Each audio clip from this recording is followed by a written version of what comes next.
네, 레위기 14장 1절에서 20절이고요. 먼저 9절까지 교독하겠습니다.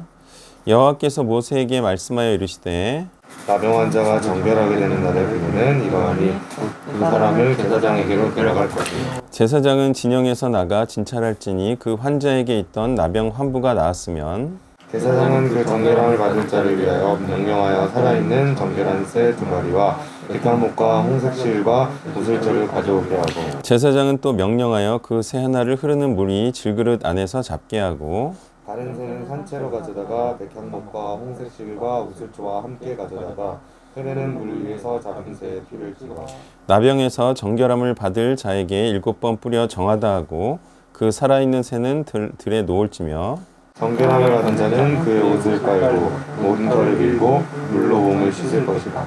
그리하면 정하리니 그 후에 진영에 들어올 것이나 자기 장막 밖에 이르를 머물 것이다. 7째 날에 그는 모든 털을 밀되 머리털과 수염과 눈썹을 다 밀고 그의 옷을 빨고 몸을 물에 씻을 것이라. 그리하면 정하리라. 아멘. 정죄함을 받은 자가 더 이상 죄를 행하지 않으므로 죄인을 옹호하지도 않고 죄인의 편에 서지 않으므로 죄를 용납하고 퍼뜨리지 않는 자로 확인이 됐을 때 죄가 깨끗해짐을 받은 자라는 의미의 의식에 대한 규례입니다. 과거의 죄에 대한 대가로 죄 없는 새가 죽임을 당해야 했는데요. 이것은 죄인이었던 자아의 죽음을 의미하는 것이죠. 그리고 나서 죄 없는 자아가 새로 태어나듯 죄에서 자유함을 얻어 이제는 죄를 행하지 않고 진리인 하나님의 말씀을 행하는 진리로 자유케 된 자가 됐음을 또한 의미하는 의식인 것입니다. 죽은 새의 피를 7번 핏부림을 받아 정결함을 받고 또 자신을 깨끗이 한 후에 진영에 들어간 지 7일 후에 또다시 자신을 깨끗이 해야 하는 것은 깨끗함의 중요성을 말씀하는 것입니다. 자신을 죄 없는 자로 깨끗이 하면 하나님을 섬기는 하나님의 백성이 될 수 있고요. 깨끗하지 않으면 하나님께 쓰임을 받아 구원받는 자가 될 수 없는 것이죠. 자, 이 깨끗함에 대해서는, 이 깨끗함의 중요성에 대해서는 또 이후로 자세하게 설명을 하겠습니다. 10절에서 20절을 교독합니다. 8째 날에 그는 흠없는 어린 수양 2마리와 1년 된 흠없는 어린 암양 1마리와 또 고운 가루 10분의 3 에바에 기름 섞은 소재물과 기름 1록을 취할 것이요. 정결하게 하는 제사장은 정결함을 받은 자와 그 물건들을 향은 여호와 앞에 두고 어린 순양 1마리를 가져다가 기름 1록과 아울러 속건제로 들이되 여호와 앞에 흔들어 요제를 삼고 그 어린 순양은 거룩한 장소 속죄제와 번제물 잡는 곳에서 잡을 것이며 속건제물은 속죄제물과 마찬가지로 제사장에게 돌릴지니 이는 지극히 거룩한 것이다. 제사장은 그 속건제물의 피를 취하여 정결함을 받을 자의 오른쪽 귓뿌리와 오른쪽 엄지손가락과 오른쪽 엄지발가락에 바를 것이요. 또 한목의 기름을 취하여 자기 왼쪽 손바닥에 바르고 오른쪽 손가락으로 왼쪽 손에 기름을 찍어 그 손가락으로 그것을 여호와 앞에 7번 뿌릴 것이요. 손에 남은 기름은 제사장이 정결함을 받을 자의 오른쪽 깃뿌리와 오른쪽 엄지손가락과 오른쪽 엄지발가락 곧 속건제물의 피 위에 바를 것이며 아직도 그 손에 남은 기름은 제사장이 그 정결함을 받는 자의 머리에 바르고 제사장은 여호와 앞에서 그를 위하여 속죄하고 또 제사장은 속죄제를 드려 그 구성함으로 말미암아 정결함을 받을 자를 위하여 속죄하고 그 후에 번제물을 잡을 것이요 제사장은 그 번제와 소제를 제단에 드려 그를 위하여 속죄할 것이라. 그리하면 그가 정결하리라. 아멘. 깨끗함을 받은 자가 드려야 할 제물은 흠없는 양들과 소제와 기름이었습니다. 즉 깨끗하다는 것은 흠없이 온전한 것을 의미하고요. 흠없이 온전하다는 것이 바로 온전히 하나님께 자신을 드림을 의미한다는 것입니다. 그러므로 죄가 없이 깨끗하다는 것은 다른 마음과 뜻을 품지 않고 전심으로 하나님의 뜻을 위하는 것을 의미하겠죠. 정결함을 받는 자는 속죄제를 드리고 또한 속죄제와 번제와 속건제를 드리고 또한 속죄제와 번제와 소제도 드려야 했습니다. 속건제는 성물을 잘못 사용하거나 이웃의 물건을 늑탈했을 경우에 드리는 제사로 주로 인간 사이에 빚어진 범죄 행위를 속죄할 때 드리는 제사였습니다. 따라서 문둥병이 걸려 있는 동안 성도로서의 의무를 다하지 못한 문둥병자는 완쾌 후에 희생제사로 속건제를 드려야 했습니다. 이게 이제 그랜드 주석의 설명이에요. 자, 이제 문둥병에 있는 동안에 누구에게 손해를 끼쳤는가? 그것은 하나님과 이웃에게 손해를 끼쳤다는 거예요. 성도로서의 의무를 다하지 못한 그런 잘못 행함에 대해서 속건제로 배상을 했다는 것입니다. 자, 이것은 이와 같이 설명될 수 있을 것입니다. 하나님께서는 언약 백성 한 사람 한 사람에게 기대를 가지고 생명을 주셨습니다. 그런데 생명을 준 은혜에 보답하지 못하면 창조 행위를 헛되게 하는 것이기에 생명을 받은 자는 하나님께 죄송해야 하는 거죠. 하나님께서 귀한 생명을 주셨는데 그 생명을 주신 기대에 못 미치는 그런 삶을 살게 되면 하나님과 공동체에 피해를 끼치게 된다는 거예요. 자, 예를 들어 코로나에 걸리면 하나님께 죄송하죠. 물론 우리가 갇혀있는 동안에도 최대한 하나님의 일을 하려고 하지만 그래도 갇혀있지 않은 상태보다 하나님의 일을 더 충실하게 하지 못하기 때문에 우리는 코로나에 걸렸을 때 하나님께 죄송한 마음을 갖습니다. 그러니 깨끗게 되어서 하나님의 기대를 충족시키는 자가 되겠다는 의미에서 그동안 하나님과 공동체가 본 피해, 즉 하나님께서 주신 것에 대해서 부응하지 못한 것에 대해 손해배상의 속건제를 드려야 했던 것입니다. 자, 이것은 성물을 잘못 사용한 것과 같죠? 왜? 그 자신이 하나님의 성물이기 때문이죠. 이런 손해배상을 온몸을 깨끗하게 하고 거룩하게 하여 하나님께 자신이 수고함으로 거둔 열매를 드리는 것으로 하는 것이니 이것이 바로 하나님께 자신을 온전히 드리는 번제의 의미, 즉 헌신을 의미하는 것입니다. 18절에 대해서 그랜드 주석은요, 머리는 한 인간의 전인격을 상징했습니다. 따라서 완치된 문둥병자의 오른쪽 귓불이, 엄지 손가락, 엄지 발가락에 기름을 바른 뒤 남은 기름을 머리에 부었다함은 전심을 다해 하나님께 헌신의 함을 의미한다 하겠다고 주애를 우리와 같이 했습니다. 머리에 기름을 붓고 바른다는 것은 알다시피 하나님께 구별된 자가 되어 하나님의 일을 하는 직분자요, 성직자가 됨을 의미하는데요. 이것이 바로 하나님께 헌신됨을 의미하는 것입니다. 구약 때에도요, 하나님 나라의 백성은 마땅히 하나님의 뜻에 충성되고 헌신돼야 했습니다.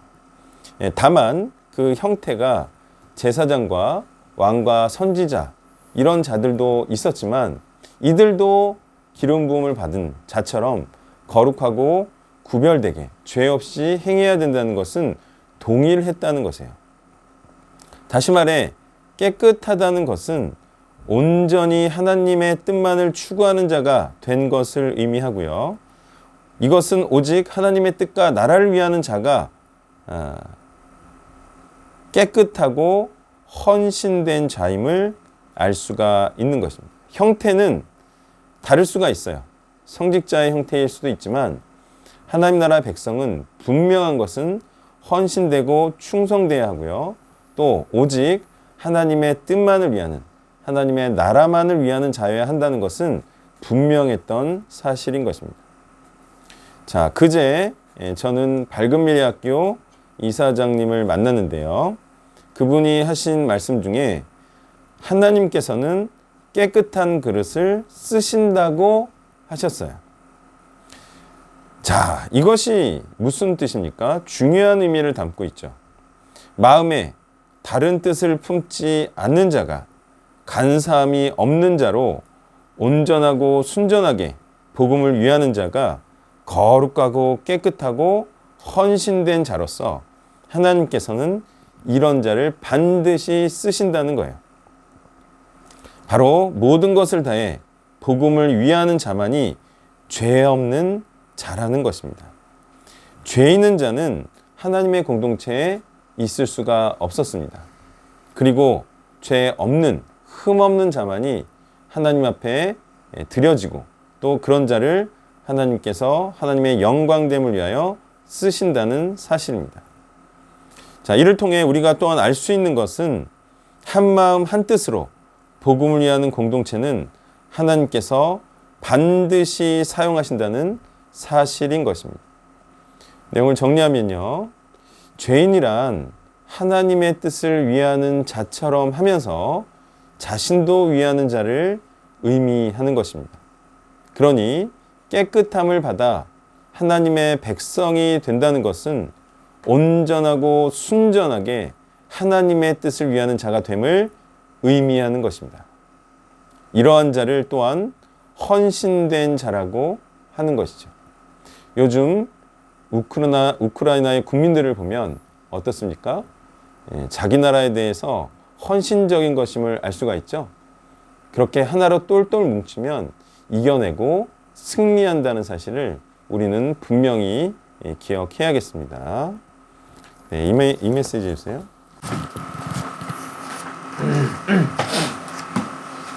네, 레위기 12장 3월 19일째 토요일자 본문입니다. 1절부터 8절까지를 처음부터 쭉 읽겠습니다. 여호와께서 모세에게 말씀하여 이르시되 이스라엘 자손에게 말하여 이르라. 여인이 임신하여 남자를 낳으면 그는 이래 동안 부정하니 곧 원경 따위 같이 부정할 것이며 8째 날에는 그 아이의 포피를 볼 것이고 그 여인은 아직도 33일 지내야 산열이 깨끗하리니 정결하게 되는 기한이 차기 전에는 성물을 만지지도 말며 성소에 들어가지도 말 것이며 여자를 낳으면 그는 2일 동안 부정하리니 월경할 때와 같을 것이며 산열이 깨끗하게 되면 66일을 지내야 하리라. 아들이나 딸이나 정결하게 되는 기간이 차면 그 여인은 번제를 위하여 1년 된 어린 양을 가져가고 속죄제를 위하여 집비둘기 새끼나 산비둘기를 회막문 제사장에게로 가져갈 것이요. 제사장은 그것을 여호와 앞에 들여서 그 여인을 위하여 속죄할지니 그리하면 산열이 깨끗하리라. 이는 아들이나 딸을 생산한 여인에게 대한 규례니라. 그 여인이 어린 양을 바치기에 힘이 미치지 못하면 산비둘기 2마리나 집비둘기 새끼 2마리를 가져다가 하나는 번제물, 하나는 속죄제물을 삼을 것이요.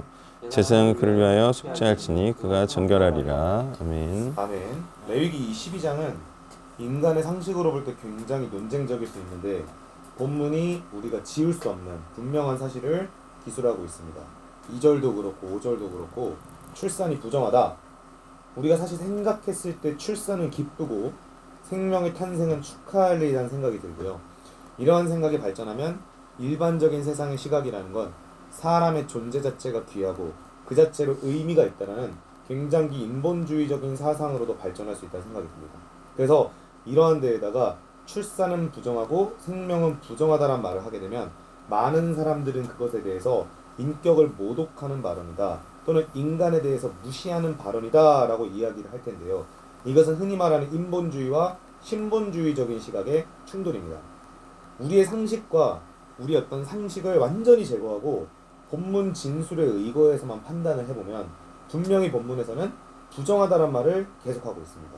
기본적인 전제는 출산이라는 자체가 부정하다는 것이고 출산의 결과물이 생명이라는 것을 착안하다면 생명의 탄생은 부정한 절차다라는 것을 분명히 이야기하고 있습니다. 이와 관련된 사상은 구약 성경에 계속 나타나고 있는데요. 욥기 25장 4절에서 그런즉 하나님 앞에서 사람이 어찌 의롭다 하며 여자에게서 난 자가 어찌 깨끗하다 하랴. 시편 51편 5절에 내가 죄악 중에서 출생하였으며 어머니가 죄 중에서 나를 잉태하였나이다.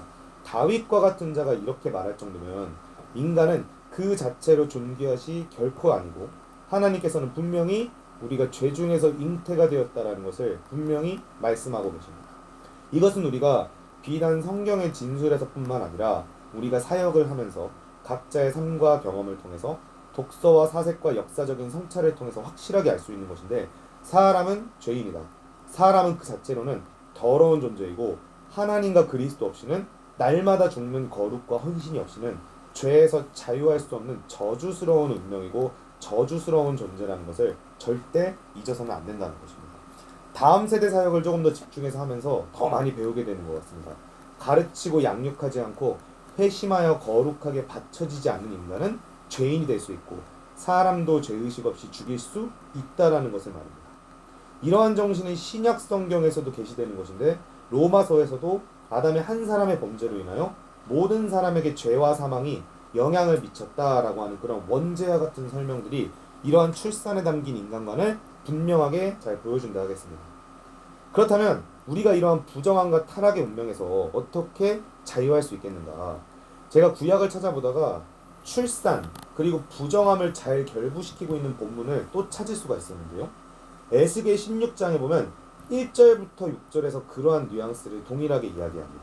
거기에서 에스겔을 통해 하나님이 말씀하시는 것은 이스라엘이 가나안 태생이고 아버지와 어머니가 가나안 사람이라고 얘기합니다. 그리고 여기에서 네 탯줄을 아무도 잘라주지 않았고 너를 물로 씻어 깨끗하게 하지도 않았고 소금으로 너를 문지르거나 천으로 감싸지도 않았다라고 얘기합니다. 이 모든 것들은 가나안이라는 심판받고 죽어 마땅한 죄인의 신분으로 태어났고, 이후에 이스라엘의 관례와 전통상 탯줄을 자르거나 소금으로 문지르는 등의 정결례도 행하지 않은 완전 죄 가운데 있는 이스라엘 백성을 서술한 건데, 그 당시에 이스라엘은 하나님의 말씀에 불순종하고 바알과 바벨론과 짝지어진 행위를 통해서 완전히 그들에게 포로로 끌려간 상태였다는 것이죠.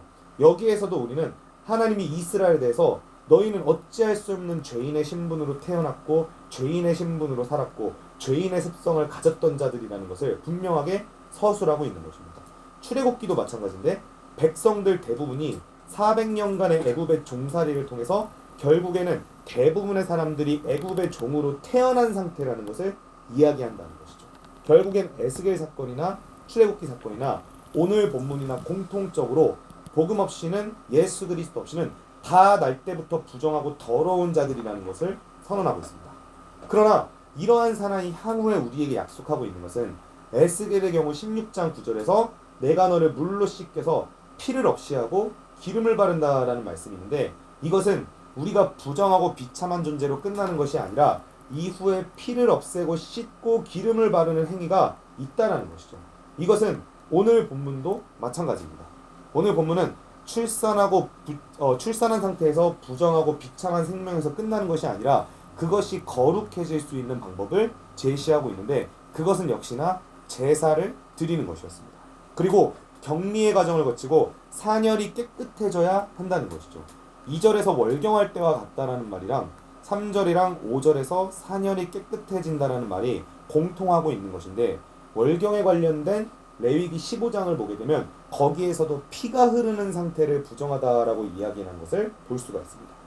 그리고 이 레위기 15장과 요한복음 8장에서 혈루증, 즉 자궁 내막염을 앓고 있기 때문에 피를 계속해서 흐르고 있는 여인들이 죄 가운데 있다는 것을 동일하게 서술하고 있다는 것인데, 성경이 이 피를 생명이라고 서술함으로써 이 생명과 같은 피가, 이 생명이 허무하게 흘려보내지고 그 가치를 하지 못하는 상태, 이것을 성경은 죄인이라고 표현하는 것이고, 날 때부터 모든 인간은 그러한 상태로 태어나서 복음과 헌신 없이는, 제사 없이는 그러한 상태로 죽을 수밖에 없다는 것, 이것을 우리가 인정하고 받아들이지 않으면 거룩과 구원은 없다는 걸 알 수 있습니다. 많은 사람들이 이러한 서술에 대해서 기분 나빠하고 모독감을 느끼겠지만, 우리는 지금까지 죽어마땅한 죄인의 삶을 살았고 하나님을 따르지 않고 생명을 낳는 것이 아니라 생명을 허비하는 존재였다는 것을 인정해야 하는 것입니다. 어설프게 신앙이 좋다고 하는 사람들이 제대로 주님 앞에 헌신하지도 못하면서 사람은 죄인이고 다 불순종하여 죽어가고 있다는 것에 대해서는 어설프게 비난을 합니다. 그러나 이것을 인정하고 참되게 회개하고 낮아서서 완전히 새롭게 되는 삶을 결단하는 사람들 사이에서 오히려 거룩한 일이 일어나는 것이죠. 여기에서 끝나지 않고 에스겔 16장을 아까 제가 말씀드렸는데 그 16장 9절에서 보게 되면은 피를 닦고 물로 씻은 다음에 기름을 바른다라는 설명이 있었습니다. 제가 이것을 보면서 재밌었다고 생각하는 것은 기름을 바른다, 기름을 부은다라는 것은 저희가 아는 것처럼 구약 성경에서 직분자를 세우고 왕, 제사장, 선지자로 임명하는 과정을 상징했기 때문입니다. 그런데 에스겔 16장이 피투성이가 되어서 죽어가던 비참한 자를 피를 씻어줄 뿐만 아니라 기름까지 발랐다는 것은 부정한 존재를 거룩한 생명으로 만들어서 하나님께 바쳐지는 자가 되게 한다는 속성을 잘 나타낸다는 생각을 했습니다. 이러한 비슷한 원리가 오늘 본문에서도 드러나고 있는데 6절과 8절에서 보게 되면은 여기에는 번제만 바쳐지는 것이 아니고 속죄와 함께 바쳐지게 됩니다.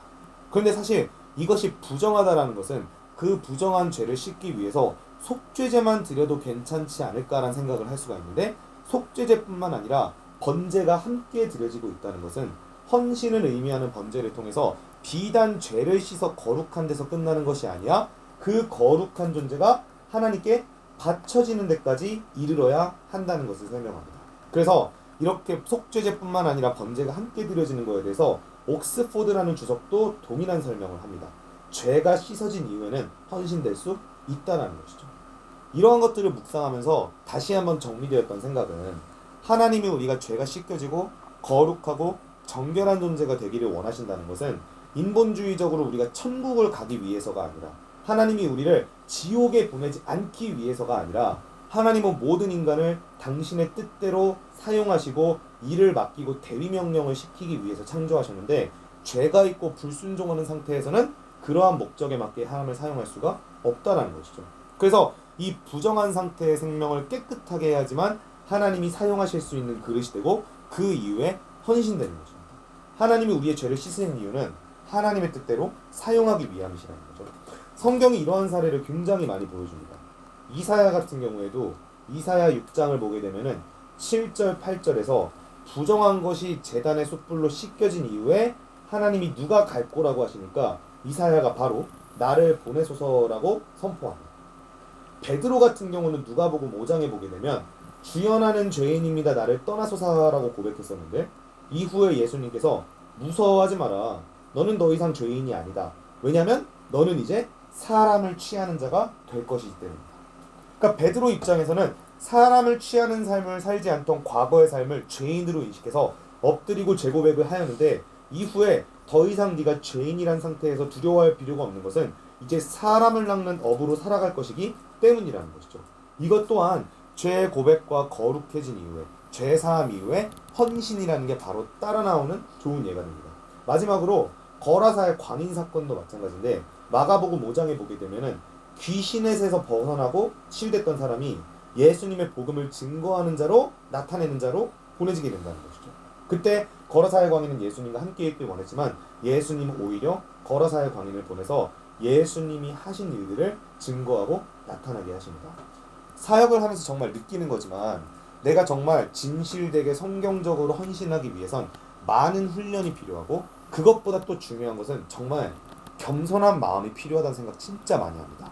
내가 잘났다고 생각하고 내가 마치 사역을 엄청 잘할 것처럼 생각해서 자신의 죄는 돌아보지 않고 이곳저곳에서 네거티브를 하게 되는 그런 사례들을 보다 보니까 아 이거는 내가 앞으로 계속 사역해야도 나는 더 발전할 게 있고 부족한 게 있고 내가 실수한 것들이 있기 때문에 항상 성찰하는 마음으로 첫 마음을 지켜야겠구나라는 생각을 많이 하게 되는데 그러한 겸손한 마음과 성찰하는 마음도 내가 원래 죽을 수밖에 없는 죄인이었다는 처절한 고백에서 시작해서 이후에 그 모든 과거의 삶을 던지고 헌신을 결단하는 자에게만 가능하지 않겠는가라는 생각이 들었습니다.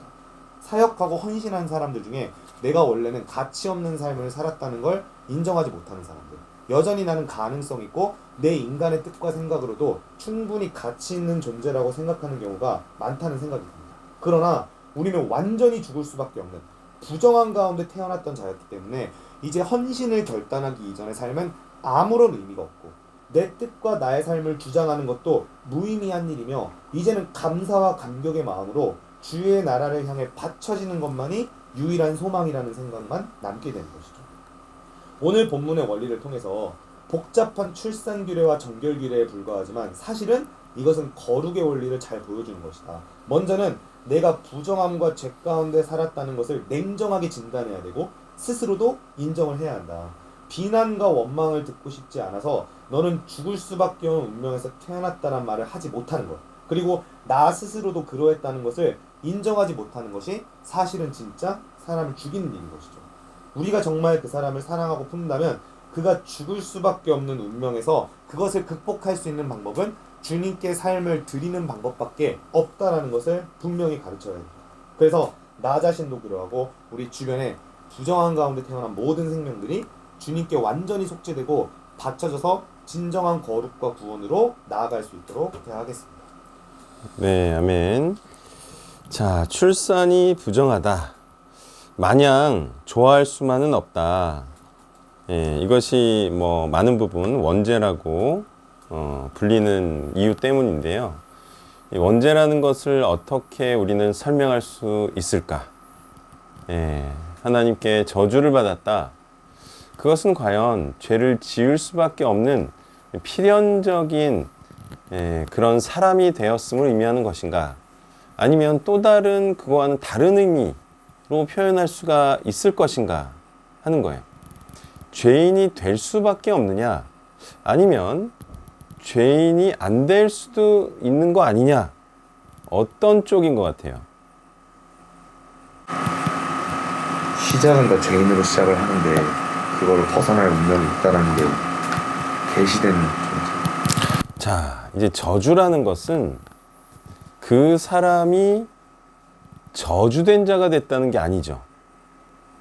자, 원죄 이후로 모두가 죄인이었나요? 당연히 아니죠. 당연히 아니죠. 아브라함은 당대의 의인이었죠. 타락 이후에 아벨도 있었죠. 그리고 또 승천하신 분 누구예요?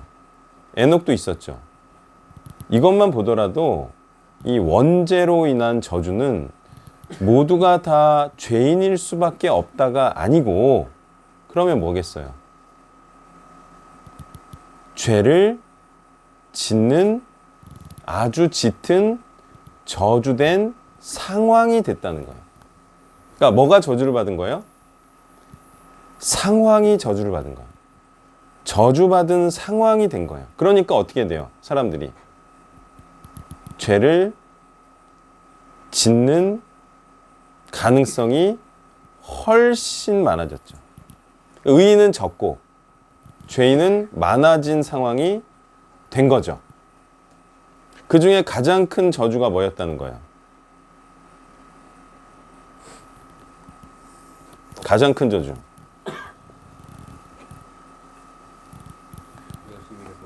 먹고 살기 힘든 세상이 됐죠. 그러니까 사람들이 어떻게 살아요? 하나님의 뜻을 위해 살지 않고 먹고 살기 위해 살죠. 그런데 다 먹고 살기 위해서 살 수밖에 없어요? 아니면 그렇지 않을 수도 있어요? 먹고 살기 어려운 상황에서도 하나님의 뜻을 위해서 살 수 있죠. 그렇기 때문에 죄인일 수밖에 없다가 아니에요. 의인일 수 있지만 죄인이 될 가능성이 굉장히 많아졌다. 그런 상황 중에 필요한 게 뭐예요? 죄인으로 살지 않기 위해서 필요한 게, 아니, 본문에 얽매이지 말고, 자, 죄 가운데 태어났어요. 이 말은 뭐예요? 죄를 행할 가능성이 굉장히 많은 상황에서 태어났어요. 그 가운데서 의를 행하기 위해서는 뭐가 필요해요?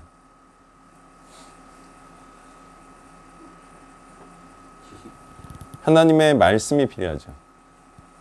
그래서 본문은 이스라엘도 죄를 지을 가능성이 많은 상황이기 때문에 하나님의 말씀으로 깨끗해져야 함을 말씀해 주고 있는 거예요. 그 말씀은 이런 거야. 이런 걸로 깨끗해질 수 있어. 말씀은 이거야. 이렇게 깨끗해지는 거야. 이렇게 말씀을 주고 있는 거예요. 말씀을. 자, 그러면 이스라엘의 상황은 죄를 짓기에 좋을 상황이었어요? 아니었어요? 그게 중요하죠.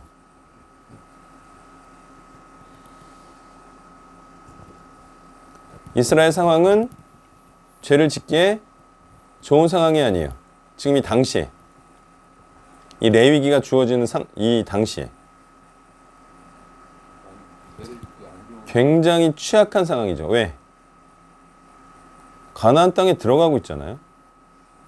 우상 숭배 땅에 들어가고 있죠. 실제로 이들은 우상 숭배에 노출이 되고 우상 숭배를 하게 되었나요? 취약한 상황이었기 때문에. 그래서 하나님께서는 하나님 말씀을 강조하면서 너희가 나면서부터 여전히 죄에 취약한 상황이기 때문에 하나님의 말씀으로 깨끗해져야 함을 말씀하고 있는 거예요. 자, 그래서 이 말씀은 뭐냐면 태어나고 그 다음에 하나님의 말씀에 의해 깨끗해져야지만 한다라는 사실을 말씀하고 있는 거예요. 그렇지 않으면 그대로 두면 하나님의 말씀으로 깨끗이 하지 않으면 죄를 짓게 된다. 이런 말씀을 하고 있는 거죠. 자, 그래서 우리의 환경이 죄된 생각을 하게 되고 또 죄와 선의 기준을 잘못 생각하며 살게 되는 그런 상황 가운데 처해졌음을 의미하죠. 그래서 태어나자마자 이제 아기가 배우는 게 뭐예요? 무엇이 옳고 무엇이 그른 거야. 이런 이제 그 가르침들을 받게 되죠. 근데 그 가르침들이 하나님의 말씀으로 옳고 그름을 말해주든가요? 아니면 사람들이 자신의 생각을 따라 아이에게 옳고 그름을 설명해 주든가요? 하나님의 말씀으로 하는 경우는 극히 드물죠. 부모가 애가 뭐 어떻게 자기 위험하고 안 위험하고 그리고 윤리 도덕적으로 옳고 그름에 대해서는 많이 가르침을 받는데 부모가 복음이라는 기준을 가지고 야, 너 복음에 헌신해야 하나님 앞에 선한 거고 복음에 헌신하지 않으면 하나님 앞에서 악한 거야. 이런 가르침을 하지 않죠. 그러니까 이미 환경이 죄된 생각을 하게끔 형성이 돼 있다는 거예요. 사람들의 생각, 다시 말해 윤리 도덕에 따라. 그러니까 이 선악의 이 기준점이 이미 옮겨졌기 때문에 사람의 생각이 타락에 이르게 됐다는 거죠. 자, 그래서 계속해서 말씀이 필요하다는 사실, 또 그것도 이 타락된 세상에서 계속적으로 필요하다는 사실을 이제 알 수가 있는 거고요. 자, 사람을 깨끗이 하는 것을 크게 세 가지로 표현하고 있어요. 물로 깨끗이 한다, 피를 바른다, 기름을 붓는다. 자, 이 세 가지로 깨끗하게 하고 있는데 사실은 다 통합론적으로 보면 똑같은 내용이지만 표현과 그 깨끗해지는 것을 표현하는 그 좀 표현들이 다른 거예요. 자, 물은 어떤 의미로 죄를 깨끗이 하는 거예요? 씻어내는 거죠. 그러면 피는 어떤 내용으로 깨끗해지는 것을 표현하고 있죠?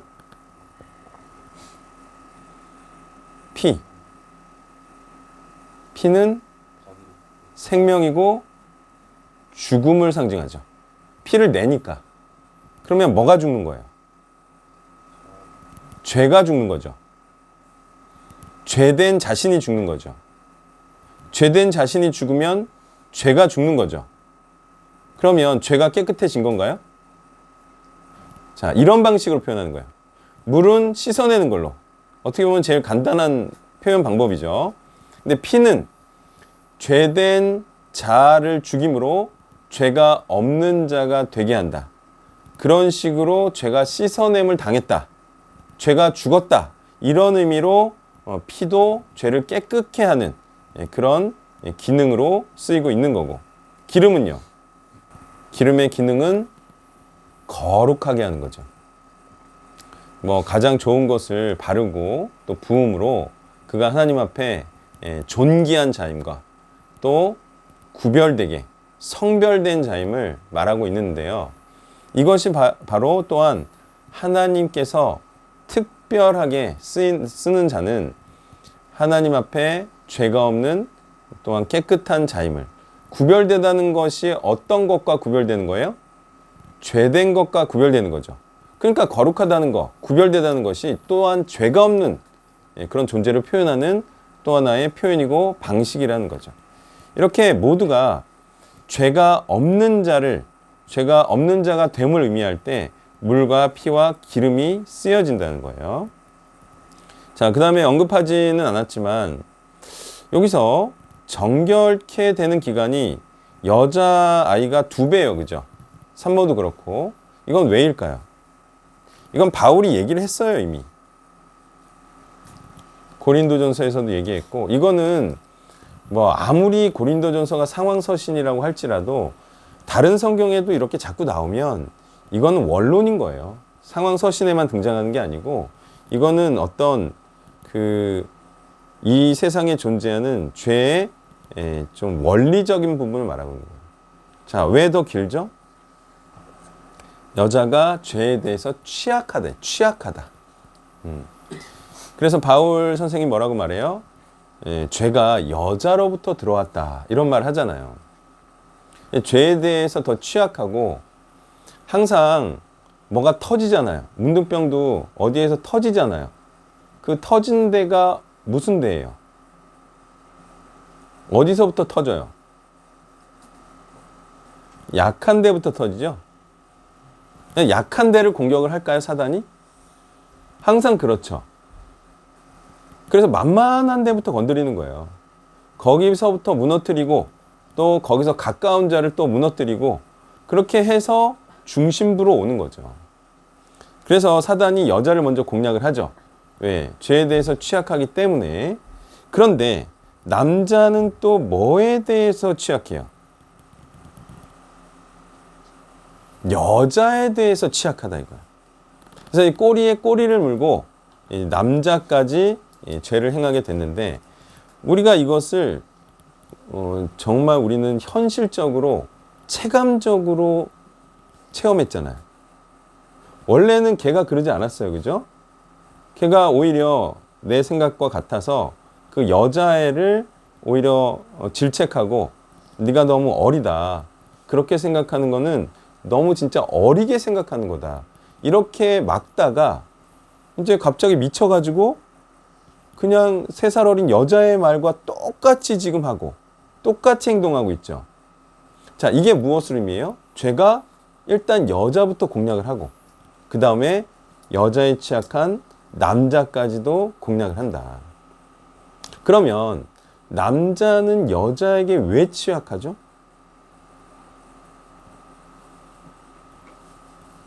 왜 취약할 것 같아요? 너무 소중하기 때문에 그래요. 너무 소중하기 때문에 하나님의 뜻을 저버릴지언정 여자는 포기하지 못하는 거예요. 제가 그걸 막판에 좀 눈치는 챘는데 제가 이제 너 왜 그런 여자랑 결혼하려고 그러니? 하려다가 제가 참았어요. 그런 거 있잖아요. 시부모가 결혼 전에 그 말 했다가 결혼한 후에 어떻게 돼요? 몰리죠 이제. 내가 그렇게 안 쫄리려고 말 안 했어. 근데 끝내는 여자한테 가버린 거예요. 왜? 도저히 여자는 포기 못 하겠거든. 그럼 방법은 하나죠. 다른 거를 포기하는 수밖에 없어요. 이런 사실은 살아있는 원리가 이 성경에 담겨 있다고 하겠습니다. 자, 그 다음 이제 죄인이 속죄함을 받을 때 속죄제만 드리지 않고 번제도 드리고 또 소제도 드리고 이것은 동일합니다. 속죄제의 의미가 번제의 의미고 번제의 의미가 화목제의 의미고 화목제의 의미가 또한 전제의 의미고 전제의 의미가 또 요제와 거제로 드리고 또 받고 이게 모두 사실은 다 통합론적인 것이고 다 연결되어 있는 내용이죠. 속죄가 무엇이냐? 그거죠. 내 안에 죄가 없다. 이제 더 이상 내 안에 죄가 없고 죄된 마음을 품지 않고 오직 하나님의 마음만 품는다. 하나님의 마음을 품은 자는 온전히 하나님의 말씀과 뜻에 헌신된 자임을 의미한다. 그것이 온전히 깨끗한 자이다. 자, 이것이 다 내용이 통한다는 거예요. 하나로. 하나님께 충성되고 하나님께 헌신된 오직 한 마음으로 하나님을 위해 섬기는, 하나님을 주인으로 섬기는, 예배드리는 자가 된다. 이 속죄제는 번제와 같은 의미를 갖고 있고 이런 걸 다 드려야지만 하나님의 뜻이 온전히 드러나는 거죠. 자, 그래서 번제는 자신을 드린다는 거예요. 자신을 드린다는 건 뭐예요? 죄된 자아를 죽이고 하나님께 자신을 온전히 드린다는 것을 의미하고, 이것이 또한 기름을 붓는 것을 통해서 알 수 있듯이 하나님 앞에 구별된 자, 죄된 사람들과 달리 하나님 앞에 거룩한 자, 마치 성직자와 같은 자가 되는 것임을 의미하는 것이죠. 자, 한편 이러한 말씀은 다 누구를 위한 말씀이었어요? 자, 문둥병에서 정결함을 받는 규례도 그렇고 다 무엇을 위한 말씀이에요, 이게? 죄인을 위한 말씀이죠. 그렇죠? 이것은 구원하기 위한 말씀이면서 하나님께 충성된 자를 만들기 위한 규례예요. 자, 하나님의 뜻이 어디에 있는지 분명히 알 수가 있죠. 하나님은요, 사람을 쓰기를 원하시는 거예요. 자꾸 하나님께서는 사람들을 더 많이 쓰기를 원하시고 더 많은 충성된 자를 원하세요. 왜 그럴까요? 사람들도 마찬가지예요. 어떤 사람이 자기가 어느 정도 가지고 있다고 해서 거기에 멈추는 사람이 있을까요? 없습니다. 예. 나중에 좀 더 살아보면 내가 이 정도 성공하고 이 정도 이뤘으니 나는 더 이상 이룰 것이 없다라고 말하는 사람은 거의 없고요. 그런 사람이 있다고 하더라도 그 사람은 바보 같은 자예요. 사람이 이루고 또 이뤄서 더 큰 뜻을 이루고자 하는 것이 합당하고 올바른 것이죠. 하나님께서도 당연히 그러하실 것은 온 세계를 점령하는 것이 하나님의 목표이기 때문이에요. 자, 그렇다는 것은요, 우리가 죄인들을 위한, 그리고 그들이 정결케 되는 것에 있어서 우리가 항상 하나님처럼 관심을 쓰고 또 당연히 노력해야 된다는 것을 의미하는데요. 우리가 문둥병자를 봤을 때, 걔 더러우니까 그냥 다시는 쳐다보지 말자, 이렇게 대하는 거예요? 아니면 정말 그 환부가 문둥병인지 아닌지 보고 또 기간이 지난 후에는 깨끗함을 받아서 공동체에 드릴 자인지 아닌지를 계속 상세하게 봐야 돼요? 안 봐야 돼요? 당연히 봐야죠. 이것은 하나님의 말씀이에요. 깨끗한 자인지 아닌지를 우리가 계속 보고요. 또 그가 깨끗하려고 하는 자이면 그거를 상세하게 봐야 하는 것은 하나님의 명령이라는 거예요. 근데 우리도 2번 당했지만 어떻든가요? 상세하게 보려고 해요, 안 해요? 아니, 그래도 형제인데, 그죠? 정말 더러운 것인지 더러운 일을 했는지 안 했는지 봐야 되잖아요. 근데 우리가 봐달라고 머리 뒤밀어. 아니, 본인들이 봐야 되는 거 아닙니까? 본인들 사역하고도 관계된 건데 왜 그러는 걸까요? 누가 악의적으로 고의적으로 정말 그러하지 않은 일을 막 뻥튀기고 막 45도 기울이고 막 180도 막 돌려가지고 정말 없는 말도 지어내고 또 과도하게 말하고 이렇게 해서 말했잖아요. 그러면 저 같으면 정말 이런지 한번 자세하게 알아보겠네. 근데 알아보려고도 하지 않아. 근데 이유가 뭘까요?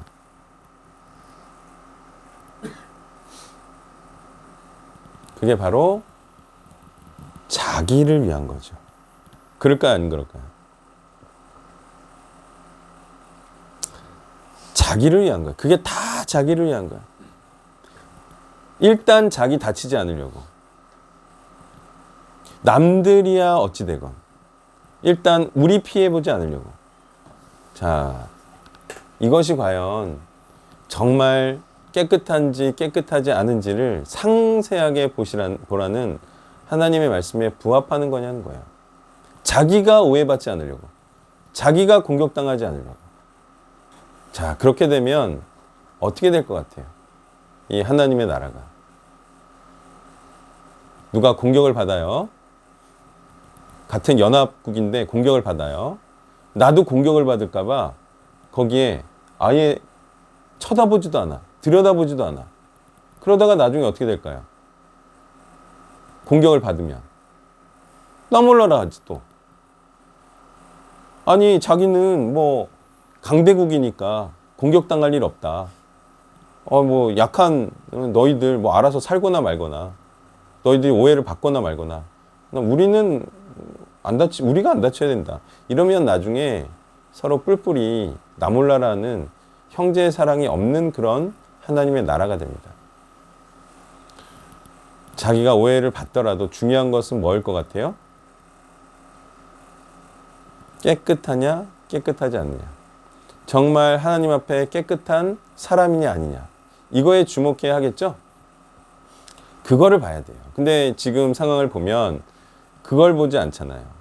정말 깨끗한 자이냐 아니냐 이걸 보는 게 아니라 어떻게 이게 자기들에게까지 공격이 닿지 않을까. 제가 이걸 뭐라 그랬죠? 뭘 본다 그랬죠? 이건 뭐를 보기 때문에 일어나는 현상 같아요? 자꾸 뭘 보는 거예요? 자꾸 사람을 보는 거예요. 이 사안에 대해서 사람들은 어떻게 생각할까? 자꾸 이런 거를 생각하니까 사람들로부터 공격을 받지 않으려고 이런 대처들을 하는 거예요. 자, 그렇지만요. 승리는 무엇으로 하는 거죠? 하나님 앞에 올바른 것으로 하는 거예요. 하나님 앞에 순전한 것으로 하는 거예요. 하나님 앞에 깨끗하면 되는 거예요. 예수님께서 많은 사람들에 의해서 오해를 받아서 지탄과 비난의 대상이 됐어요, 안 됐어요? 아셨죠? 사람들의 시선을 보지 않았어요. 하나님 앞에서만 옳게 행했다 이거. 자, 이런 관점을 유지하세요. 사람들에게 맞추는 것은요, 정말 정치인들처럼 되는 거예요. 두려움이 임해요. 뭐라고요? 딱 하나님 앞에 내가 하나님 앞에 올바른 자인지 아닌지, 내가 정말 복음의 순수한 자인지 아닌지 이것만 보고 가야 되는데 내가 한 행위로 사람들이 이렇게 오해를 해서 나를 공격하면 어떨까? 이때부터 뭐가 임한다고요? 마음에 두려움이라는 게 임해요. 그 두려움이라는 게 임하면 도와주고 싶은 사람도 도와줄 수 없는 자가 돼요. 아주 비겁해지는 거죠. 내 생각이 옳다고 생각한 대로 행하는 게 맞나요? 그렇죠. 네, 잃어버릴 것들이 많은 자는 그때 사람들을 보기 시작해요. 사람들, 우리가 이만큼 섰는데 사람들이 우리를 비난하면 어떻게 하지? 그 내용을 잘 알지도 못하면서 그러면 잘 알도록 알려주면 되죠. 알려주다가 그래도 오해하면 뭐 하나님 앞에 어쩔 수 없는 거죠. 이런 배포가 있어야 돼요. 그래야 두려움이 임하지 않습니다. 아셨죠? 자꾸 사람을 보면요. 이게 사람이라는 건 하나님처럼 잘 알지 못하잖아요. 그래서 충분히 오해할 수 있죠. 그런 오해가 두려워서 자꾸 하나님 앞에 올바르게 행하는 것을 못하고 또 형제도 보호해주지 못하고 내가 스스로 비겁해지고 그러면 그때가 진짜 두려움이 임하는 거예요. 근데 어떤 어려움이 닥쳐와도요. 난 만천하의 모든 일이 알려지길 원한다. 왜? 나는 하나님 앞에서 올바르고 당당하기 때문이다. 이런 마음으로 살면요. 사람이 두려울 리가 없습니다. 언제나 그렇습니다. 모든 것을 잃더라도 하나님만 잃지 않으면 다 된 거예요. 그 어떠한 비참한 지경에 이를지라도 그건 된 거예요. 내가 비겁하게 내가 올바르다고 생각하는 것대로 행하지 않다가 일이 잘못되면 어떻게 될 것 같아요? 그게 이중으로 수치스러운 거예요. 그렇지 않을까요? 내가 옳다고 행하는 대로 하다가 일이 잘못되면 그거는 별로 수치스럽지 않아요. 근데 내가 이걸 해야 되는데 사람들의 시선이 무서워서 안 하고 있다가 그게 들켜버리면요, 그거는 손 쓸 방법이 없어요. 그래서 사단은요, 사람들의 오해를 가지고 조정한다 라는 사실 분명히 알고요. 우리는 한 사람 한 사람이더라도 하나님 앞에 정말 깨끗한 자이냐 아니냐를 분명히 살펴보는 그런 하나님의 말씀에 명령을 행하는 그런 단체가 되어야 하겠습니다. 네, 발표를 시작해 주세요. 1자 본문입니다. 여기 13장이고 4절부터 8절까지 있습니다. 이게 병이 아닌 피부병이 있고, 그러니까 나병 같아 보이지만 나병이 아닌 피부병이 있다는 것입니다. 이게 죄인을 분별하고 그 죄를 따라가지 않게 하고 또 죄인인 사람을 드러내서 경례함으로 이렇게 공동체의 거룩함을 지키는 게 이제 전반적인 원리인데, 그러면은 이제 이 두 가지 오류가 있을 수 있습니다. 한 가지는 의인을 죄인으로 판단하는 것, 또 한 가지는 죄인을 의인으로 판단하는 것입니다. 이게 단지 겉으로 보이는 것으로 대충 보고 판단할 일이 아니라는 것입니다. 저희 단체도 뭐 이런 경험을 했습니다. 그렇다면 이 두 가지 중에 어떤 게 더 치명적일까, 공동체에? 그러니까 죄인을 의인으로 판단하는 것이 치명적일까, 아니면 의인을 죄인으로 판단하는 것이 더 좀 해악이 있을까? 생각하면서 좀 스스로는 어려웠지만 저는 두 번째, 의인을 죄인으로 판단하는 것이 더 결과적으로는 큰 타격이다 생각이 들었습니다. 왜냐하면 공동체에 그런 일이 자꾸 벌어지면 의인이 없어지고, 의인이 없어지게 되면 의인 공동체 이룰 수 없기 때문에 그 공동체가 망할 것이기 때문에 이상입니다. 자, 이 차라트죠. 차라트라고 돼 있는 이 단어는 나병뿐만이 아니라 이제 악성 피부병이라든지 또는 의복에 발생하는 건 뭐였죠? 곰팡이, 그런 거를 이제 포괄하는 단어예요. 자, 그래서 이런 것을 통해서 죄의 속성 내지는 죄에 대한 대처를 말하고 있는 거예요. 이게 그냥 어떤 질병에 대한 경계를 하는 게 아니고, 위생적인 경계를 하는 게 아니고, 죄는 이렇게 대처해야 된다라고 말씀하고 있는 거고요. 여기서 공통적으로 갖고 있는 죄의 속성이 있죠. 그건 뭐예요? 이게 퍼지거나 또는 옅어지지 않으면 그것은 전염성이 있기 때문에 죄성이 있는 것으로 보고, 퍼지지 않거나 옅어지면 전파력이 없기 때문에, 번신력이 없기 때문에 죄가 아닌 걸로 본다, 이런 내용이잖아요. 그러니까 죄의 뚜렷한 특징은 뭐냐면 전파성과 오염성이 있는 거예요. 다시 말해 번식력에 있는 거예요. 자, 이러한 중요한 원리를 우리가 안다면, 자, 그러면 악의 반대가 뭐예요? 죄의 반대가 선과 의죠. 선과 의의 가장 중요한 속성도 그럼 뭐겠어요? 아셨죠? 그래서 제가 자꾸 말하는 거예요. 열매론이다, 열매론이다.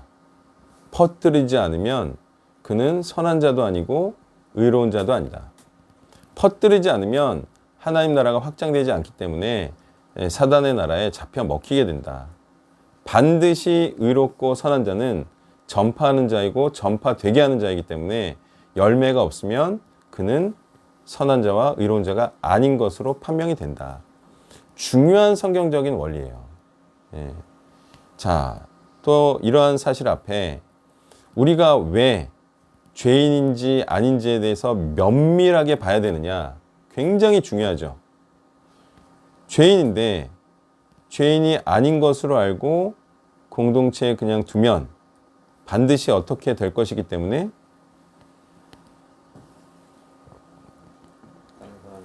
공동체를 죄로 오염시켜서 모두가 죄인으로 만들 것이기 때문에, 그래서 면밀하게 관찰을 해야 됩니다.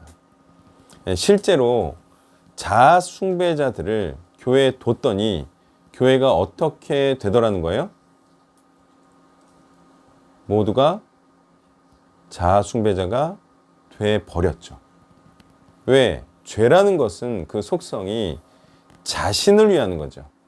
그러니까 자신을 위해도 된다라고 하면 사람들이 좋아라 다 자신을 위하는 자로 됩니다. 하나님을 위해서만 살아야 된다라고 말하는 것은 사람들에게 부담을 주죠. 그리고 예수님께서 말씀하셨듯이 그건 너무한 말씀이다. 예? 스클레로스한 말씀이다.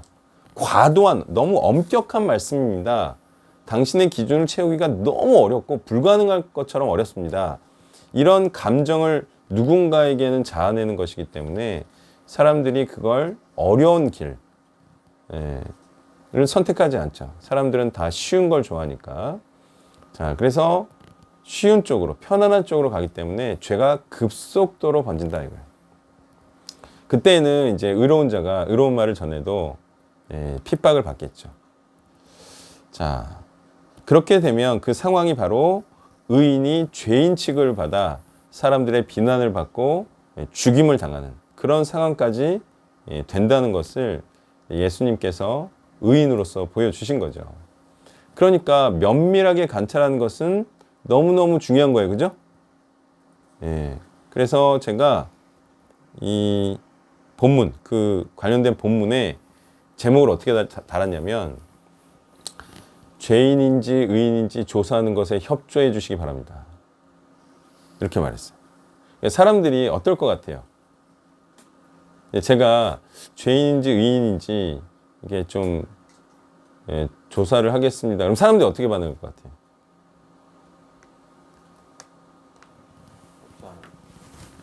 협조를 안 하려고 하겠죠. 기분 나빠하겠죠. 그러니까 제가 그렇게 제목을 다른 거예요. 아니 이거 중요하다고요. 죄인이면 우리 공동체가 죄인으로 될 거기 때문에 내가 자아숭배자인지 아닌지 좀 검사 좀 하겠습니다. 이러면 협조를 해야 되죠. 예. 자, 그래서 뭐 지금이야 뭐 그럴 건 아니고 제가 언제쯤 되면 그렇게 한다 그랬죠? 예? 정혜연 20명부터. 진짜 할 거예요, 그때는.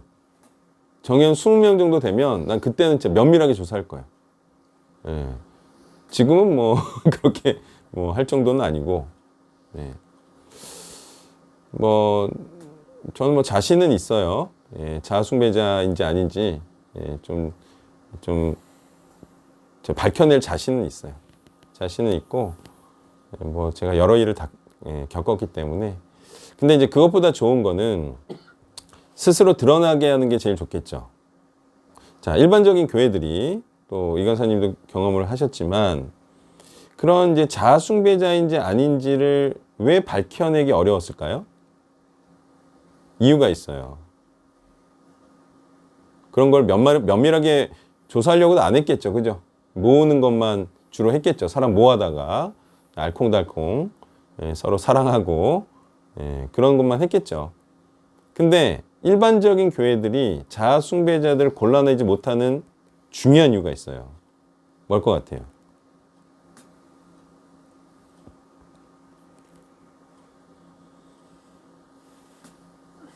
드러낼 일이 없어요. 뭐를요? 자기의 생각과 이론을, 죄된 생각과 이론을 드러낼 일이 있어요, 없어요? 일반 교회들이. 없어요. 근데 우리는 어떤 시스템이 있죠? 우리는 발표하는 시스템 있잖아요. 거기서 다 걸리는 거예요. 예. 근데 우리가 또 겪어보니까 그것도 속이더라. 그죠? 발표는 아주 그냥 뭐 동의하는 것처럼 하면서 진짜 마음속엔 동의하지 않고 했더라. 그래도 이렇게 자꾸 발표하게 하니까 어때요? 드러나요, 안 드러나요? 결국엔 드러나죠. 이걸 자꾸 해야 돼요. 자꾸 해야 돼요. 그래야 언젠가는 자기가 자기의 생각과 다른 것을 말하는 자신에 대해서 자기가 뭐 화가 나든 하든 뭐 이렇게 실토를 하는 거예요. 예전에 그 윤 씨 같은 경우도 발표를 어떻게 했어요? 아주 그냥 방어전으로 했죠. 예? 그냥 때우는 식으로. 예. 그런 식으로 하는 걸 보면은 아, 저 사람이 진심으로 말씀을 대하는 것이 아니구나. 맞춰주는 거구나. 이런 걸 알 수가 있었다는 거예요. 예. 그런 것들은 참 속일 수가 없어요. 예. 계속 정말 진정으로 진솔되게 그렇게 말하고 자기가 마치 그런 걸 따른 것처럼 말을 하는 것은 한계가 있어요. 무엇보다 이제 삶으로 알 수가 있겠죠. 그런 부분도. 자, 그런 것들을 통해서 드러내게 하는, 자신을 드러나게 하는 그런 공동체가 좋은 거예요. 그죠?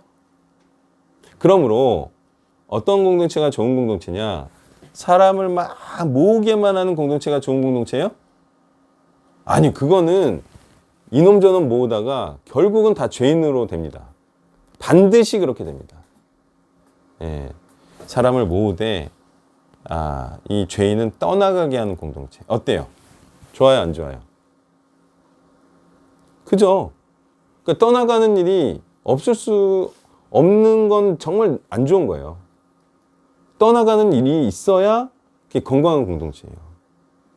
지금 과연 교회들이 떠나가게 하는 그런 일들이 있느냐? 죄인으로 드러나게 하는 그런 장치가 있느냐?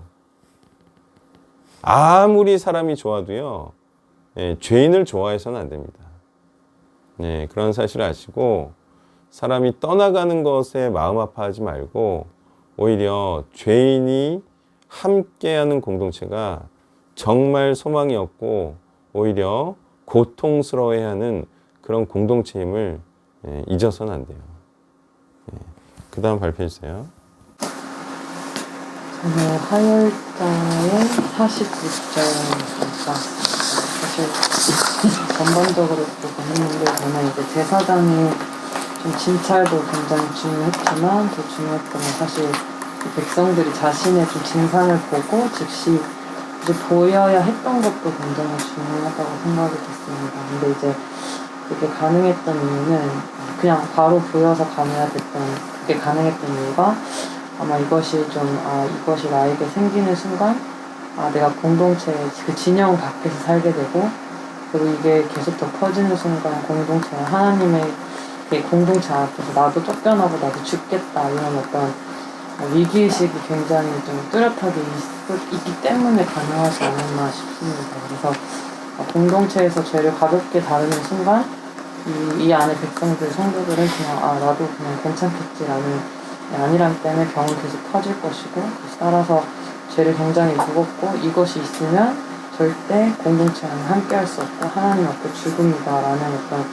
진짜 그 두려움이 있어야지 이것들이 빨리빨리 정결이 가능하겠구나라고 생각을 좀 했어요. 네, 여기서 보면 악성 피부병이 발생하거나 곰팡이가 발생을 하면 신고하라고 돼 있죠. 와서 검사를 받아라. 근데 이게 잘 됐겠어요? 어땠겠어요? 이게 코로나랑 똑같은데 코로나 요즘 잘 드러내나요? 안 드러내나요? 지금 1,000만 명이 걸렸. 누가 그 바보같이 내가 코로나 걸렸어? 누가 말을 해요? 아주 순진한, 정말 순진 무구해가지고 어디 누가 뒤통수 때리고 가도 모르는 아주 그런 사람들이나 신고하고 2주간 격리하시고 그렇게 하겠죠. 지금 막 몰라요. 누가 걸렸는지도 모르고. 그러니까 지금 안 걸린 사람이 없죠. 최근에도 오늘이구나. 주변 지인 중에 안 걸린 사람이 없다 그러더라고요. 나도 그런 것 같아. 내 주변에 안 걸린 사람이 없는 것 같아.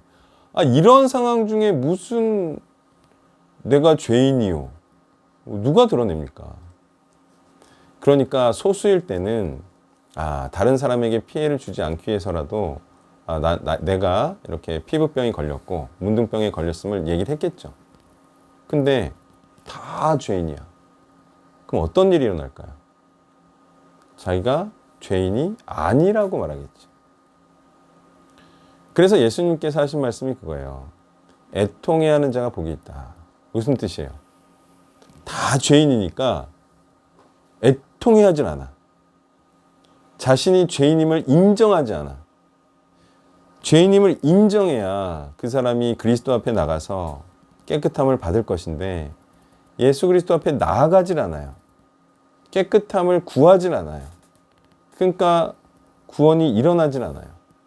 그런 의미에서 자신을 죄인됨을 인정한 자는 그리스도 앞에 나와 깨끗함을 얻는다라는 의미에서 애통이 여기는 자가 복이 있다라고 말씀하신 거죠. 안 그러면 뭐 애통하만 하지? 그러면 영원히 그런 애통에만 하지? 복이 있나? 그런 뜻이 아니잖아요.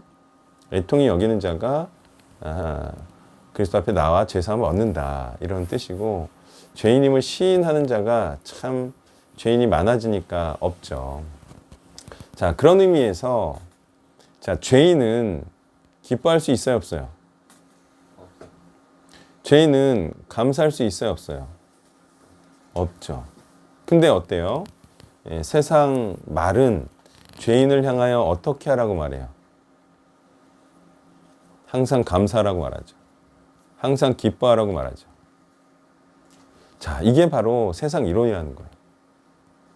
누가 기뻐할 수 있다? 죄인이 기뻐할 수 있다.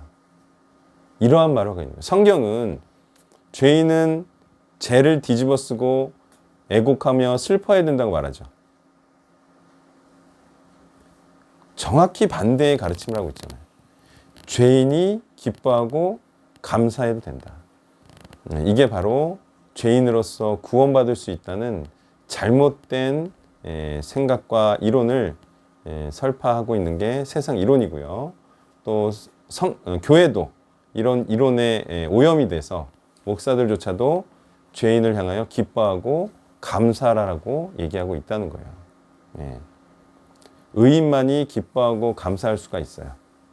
그것은 이 세상에서 어떤 슬퍼한 일을 당할지라도 기뻐하는, 그러니까 구원받아서 기뻐할 수가 있기 때문이죠. 그 다음 발표해 주세요. 월요일자 본문에서 단락별로 봤을 때 치료된 종기의 감염이라는 말도 있고 화상과 피부 감염이나 옴이라는 말들도 있는데, 이런 것들은 이제 물론 이제 여기 나병이라는 게 꼭 문둥병, 한센시병 이렇게 딱 한정할 수 있는 건 아니지만, 어쨌든 그 한센병이나 피부가 완전히 뭉그러서 전염병을 가지는 병을 기반으로 했을 때 그게 낫는 과정에서 생기는 종기의 케이스라든지, 아니면 나병이 걸린 건 아닌데 화상이나 또는 어떤 나균이 침입할 수 있는 어떤 외부의 상처를 통해서 그런 게 노출되는 그 위험한 여러 케이스를 분석함을 통해서 이 나병이라는 게 가지는 그 전염성이 죄하고도 똑같은 것인데, 이 죄라는 것이 단순히 전염성이 된다라는 차원에서뿐만 아니라 그 죄가 낫는 과정에서도 완전히 죄로부터 떨어지는 거에 대해서 어떤 면밀한 관찰이 필요한 것이고, 그 다음에 이게 죄하고 닿을 수 있는, 그러니까 화상이라는 건 어떻게 보면은 외부적으로 나병에 침투할 수 있는 어떤 여지를 준 것인데, 그것이 죄의 완전히 정수는 아닐지라도 그 죄에 전염될 만한 위기 상황이나 연약함의 상황에 노출됐을 때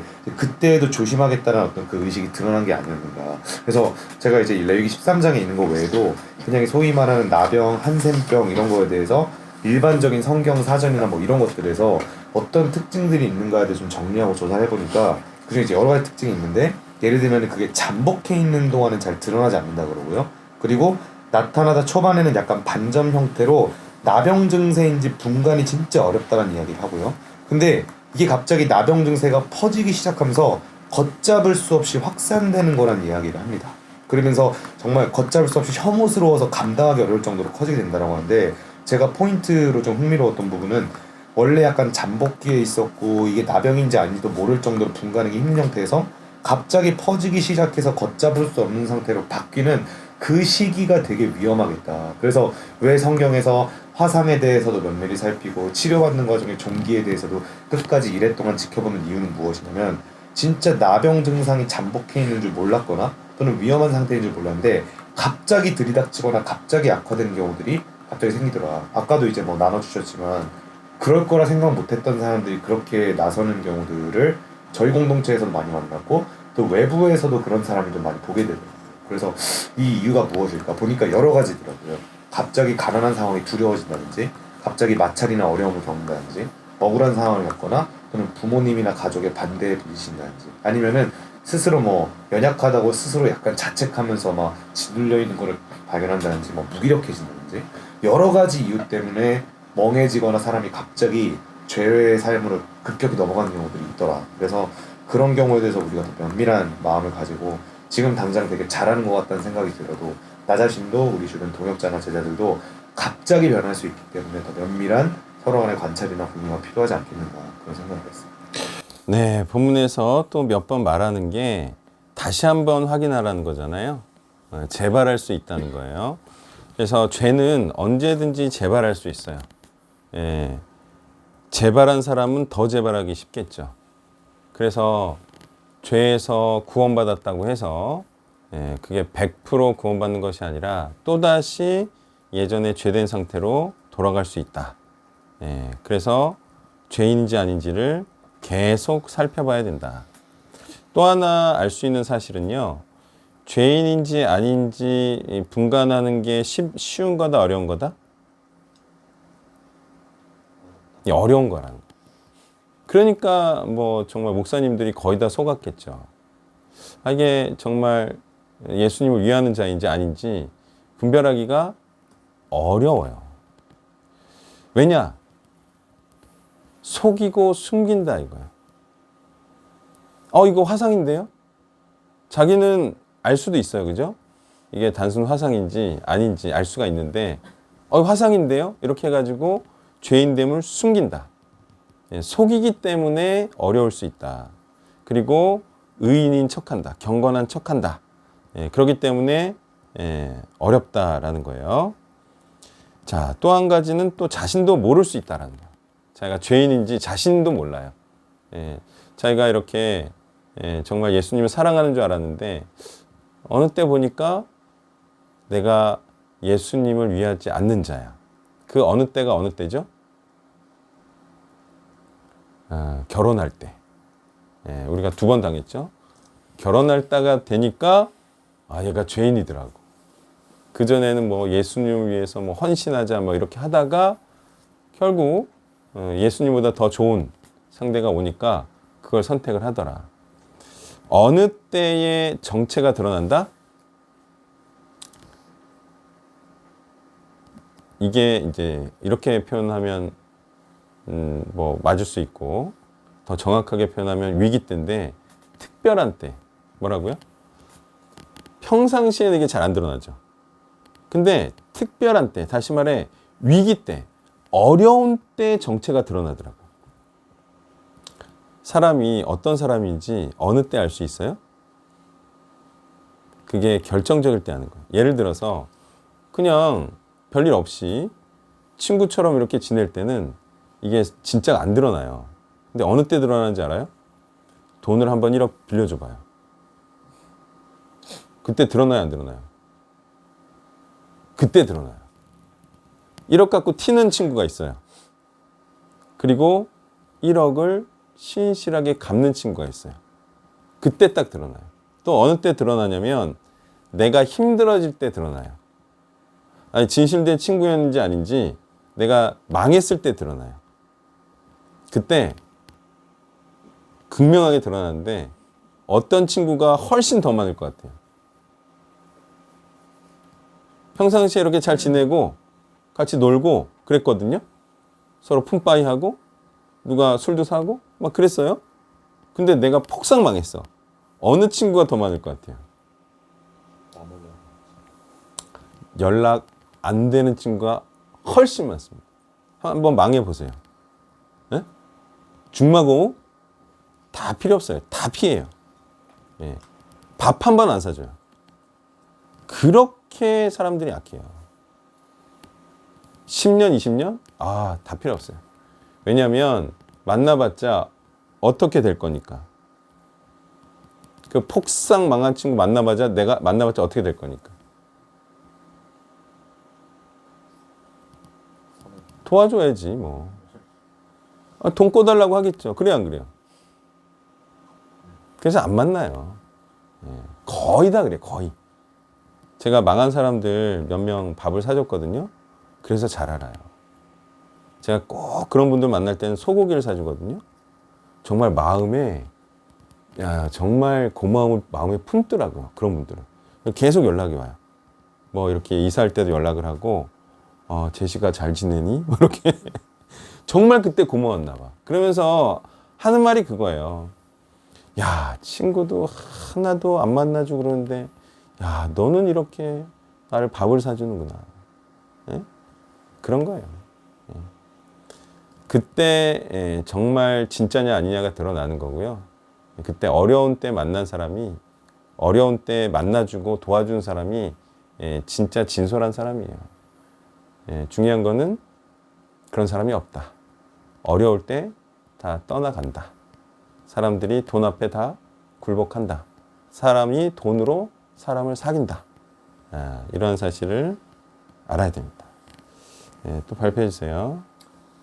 일요일자인데 사실 뭐 레위기 13장 전반에 대한 거지만 제사장이 관찰한다라는 걸 굉장히 많이 생각을 해봤는데 이 제사장이 진찰하는 과정은 굉장히 상세하고 원도 굉장히 세세하다라는 걸 좀 봤는데 느낀 건 뭐냐면 이 제사장이 오늘날 모든 그리스도인들에게 정말 해당되는 거라면 이거는 교회에 있는 모든 사람들이 영혼들이 죄 가운데 있는가 아닌가 여부를 다 분별할 수 있는 능력이 다 면밀하게 있어야 되는 것이 아닌가 라는 생각을 했었고 두 번째는 사람을 모으는 사역이라는 걸 나병 환자가 그 안에 섞여 있다라는 생각을 하고 다시 한번 봤는데 되게 섬뜩하다는 생각이 드는 게 사람 모으기에 급급한 사역이라는 건 나병 환자든 아니든 별로 신경 안 쓰고 일단 모으고 본다는 건데 문제는 그게 나병이 완전히 전염되어 사람들에게 나병을 퍼뜨리는 그런 상황에도 불구하고 나병을 서로 분별하고 걸러내는 작업 없이 모으기만 한다면 이게 육체적인 질병으로 대입해서 보니까 진짜 잔인하고 심각할 수도 있겠구나 그런 생각이 들었어요. 네, 다시 한번 말하지만 모으는 사역의 이 심각성을 알아야 돼요. 사람들이 영적으로 분별하지 못해서 교회가 어떻게 되는지 볼 줄 몰라서 사람들을 자꾸 모으고 있는데 이게 영적으로 볼 줄 아는 사람은 나병이 번지고 있는 걸 보여요.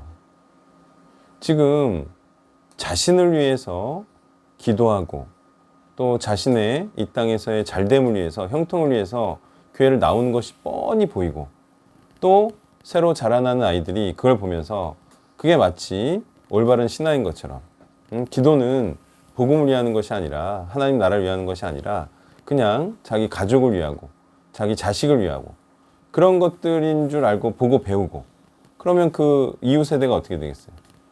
똑같이 자기를 위한 그런 기독교가 되는 거예요. 희생도 안 하고 헌신도 안 하고 이게 참혹한 교회의 현실인 거죠. 또 하나는 교회가 삶은 어찌됐건 그냥 예배 안 빠지면 돼. 예배 나와서 설교 잘 들으면 돼. 그 설교 내용 몰라도 돼. 성경 묵상 안 해도 돼. 그냥 똑같은 내용 계속 기도만 해도 돼. 그리고 찬양을 하면서도 찬양처럼 살지도 않아. 우리가 정말 그래도 다행인 거는 찬송가나 우리가 CCM 같은 거 들으면 가사가 어때요? 참 우리가 마음에 들지 않습니까? 정말 목숨 다 바쳐서 뭐 주를 향해 갑니다. 뭐 너무 성경적이야. 다 바치겠다는 거야. 오직 복음을 위해 오직 주님을 위해 살겠습니다. 이런 찬양이죠.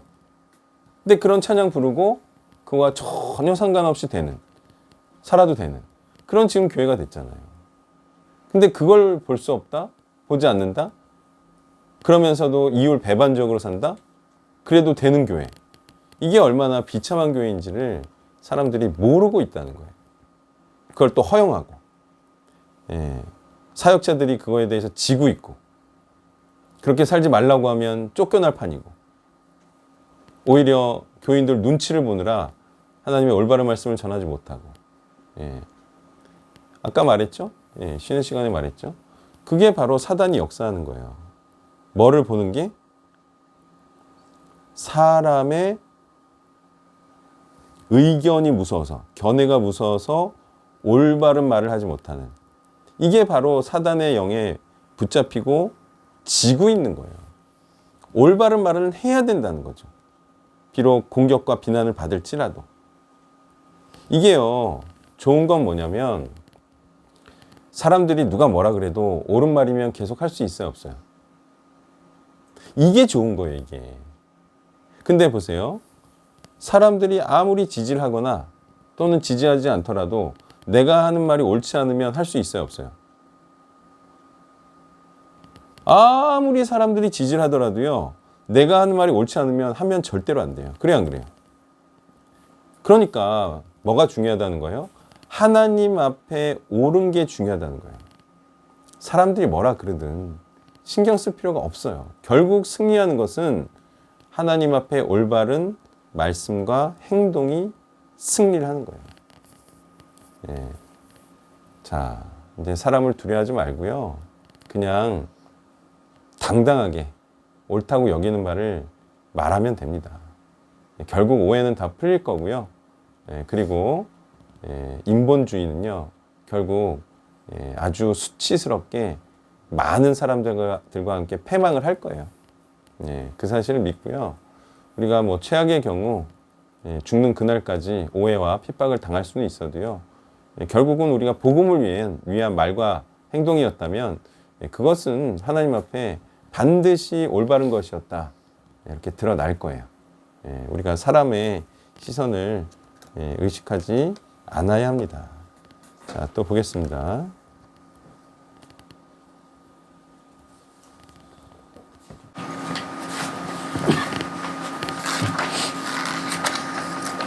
월요일 조금 보겠습니다. 9일자요. 월요일자입니다. 네. 레위 13장 24절 이하로 봤고요. 25절에 이제 화상에서 생긴 나병이다 라는 말이 있습니다. 그 화상에 나병이 생길 수 있다. 악성 제가 화상이라는 것은 이렇게 그 감염의 위험이 가장 큰 것이고 그런 상처를 틈타서 들어오는 수 있다. 그런 것이 더 치명적이 될 수 있다라고 묵상을 했습니다.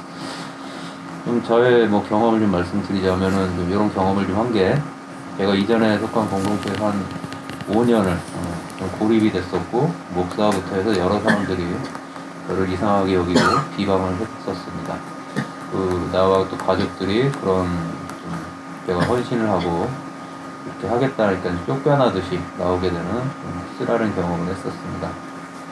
근데 이제 공동체에서도 좀 공개적으로 좀 비방을 당하는 듯한 상황이 됐었고, 뭐 제 딸도 그런 여러 선생님들에게 공개적으로 그렇게 되면서 좀 그런 경험, 비슷한 경험이 왔는데, 사실 이것과 이것이 그냥 아픈데 또 맞는데 또 맞는 그런 상황이 되더라고요. 제가 그런 비슷한 일을 겪으면서 그 화상 같은 상처에 또 그런 상처를 또 받으니까 좀 무너졌던 경험이 있었고요. 그래서 이런 거를 어떻게 잘 극복을 하고 이겨낼 수 있을까? 사실은 이 화상을 화상으로 남겨두지 않는 게 가장 좋았던 것 같습니다. 제 자신을 좀 자존감이 낮은 게 문제인데 그럴 때 정말 제가 올바르고 향하고 있다면은 강단 있게 나갔어야 됐고 상황이 뭐 간사가 아니었고 여러 가지 상황이 있었지만 그때 이겨내지 못한 것들이 좀 오래가는 상황이 되었던 것 같습니다. 이상입니다. 네, 이게 이제 그 사실은 아주 냉정하고 똑바로 생각하는 그런 습관을 들여야 되는데요. 자, 그런 이제 어려움을 5년간 겪었다. 근데 결국은 누가 옳았다는 거예요? 교회가 이제 그 인본주의에 무너지고 그 무너진 상황에서도 나는 예전에 선교사님들의 영성을 이어서 그 예전에 선교사님들의 영성이 옳았다. 정말 복음을 전파하는 그런 헌신된 삶을 살았을 때 그런 교회 공동체였을 때 그때가 성장했고 뜨거웠고 헌신자들이 많이 나왔고 이게 분명한 지식이라는 게 있잖아요. 근데 그 교회와 180도 달라진 교회와 내가 싸웠다. 아주 외롭게 5년 동안. 그래서 쫓겨나듯 나왔다. 그러면 이제 올바른 생각이라는 게 냉정하게 생각을 하는 거죠. 감정을 좀 버리고 저처럼 좀 감정을 좀 항상 버리고 냉철하게 이성적으로 뭐 내가 옳고 너희들은 다 죽었어. 응? 이렇게 이제 단호하고 냉정하게 생각을 해야 돼요. 자꾸 이게 감정이라는 게 슬프게 만들면 슬퍼지는 사람들이 있어요, 없어요? 남이 슬프게 만들면 슬퍼지는 사람, 그러면 슬프게 만드는 사람한테 지는 거예요. 그게 아니라 네가 슬프게 만드냐? 네가 악하니까 네가 슬퍼게 하려는 것은 네가 나쁜 행위다. 그러면 나는 슬퍼하지 않고 나는 오히려 기뻐하겠다. 이게 뭐예요? 고난 중에 기뻐하리라. 이거죠.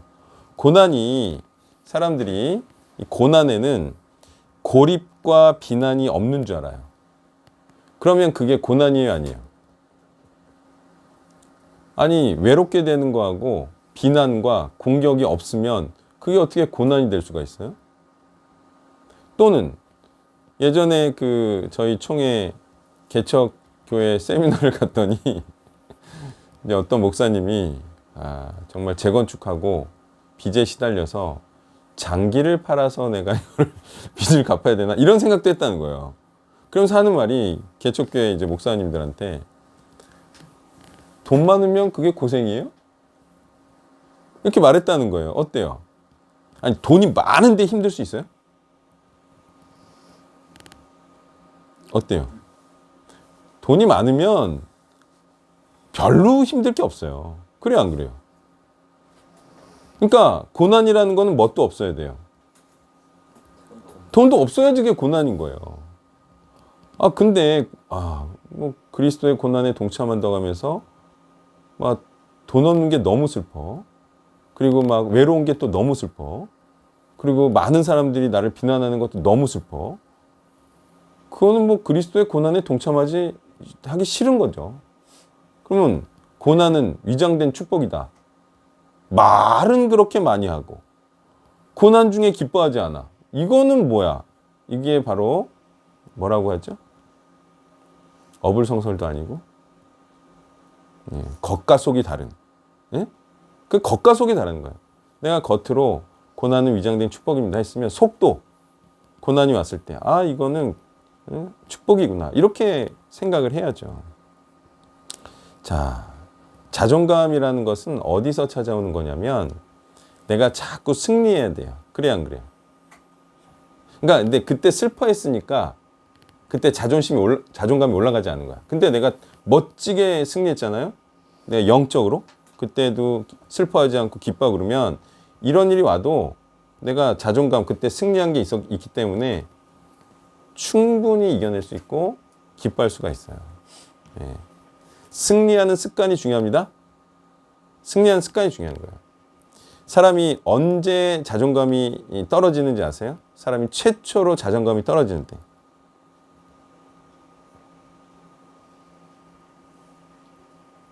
대입 실패. 대입 실패해서 자존감이 한번 떨어져요. 그 다음에 또 언제 떨어지는지 아세요? 이게 그 다음 이어집니다. 언제 떨어지냐면 좋아하는 이성에게 차였을 때. 그때 뭐가 작동하는지 아세요? 내가 입시에서 실패했으니까 저 남자가 나를 차는구나. 또 이게 또 연관이 되거든요. 앞에 실패가. 그 다음에 또 언제 자존감이 또 떨어져요. 그 다음에는 이제 취직 실패. 취직 실패할 때는 무슨 생각이 들겠어요? 내가 대입에서 떨어졌고 내가 남자한테도 차이니까 또 여기서 또 떨어지는구나.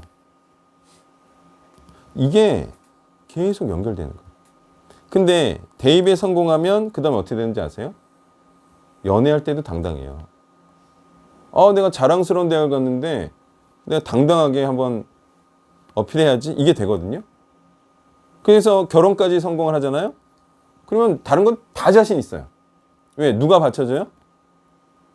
그땐 대학도 받쳐주고 여자도 받쳐줘요. 그러니까 여자가 옆에서 뭐라 그러는지 알아요?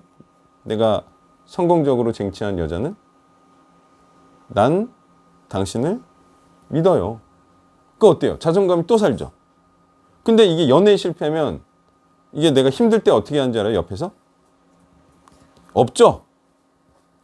없죠? 응원할 여자가. 믿어줄 여자가 없죠? 그러면 또 자존감 또 주는 거예요. 뭐예요? 한번 성공 팍 해야 돼요. 한번 성공 팍 하고 그 다음에 그걸 근거로 나는 되는 사람이다 하고 또 자신 있게 나가요. 어쩔 수가 없어요. 선순환을 만들어내야 돼요. 선순환. 성공을 한번 확 해버려야 돼요. 그러면 그거 딛고 또 올라가요. 자, 요즘 1년에 일어난 이런 겉으로 보기에는 고난 비스무리한 고난 같지도 않은 고난이지만 이러한 일을 겪으면서 저는 어떤 생각이 들 것 같아요? 제가 무슨 생각할 것 같아요?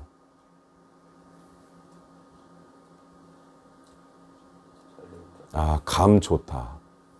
아, 이거 그 느낌인데? 이 느낌이 무슨 느낌인지 아세요? 이게 지금 제가 카톡방에 올리려고 하다가 안 했는데, 이게 막 이게 지금 막 이렇게 부글부글 끓고 있어요. 잘 될 것 같은데 지금 부글부글 끓고 있어, 지금. 내가 일부러 지금 말 안 하는 거거든요. 응? 지금 느낌 좋아요.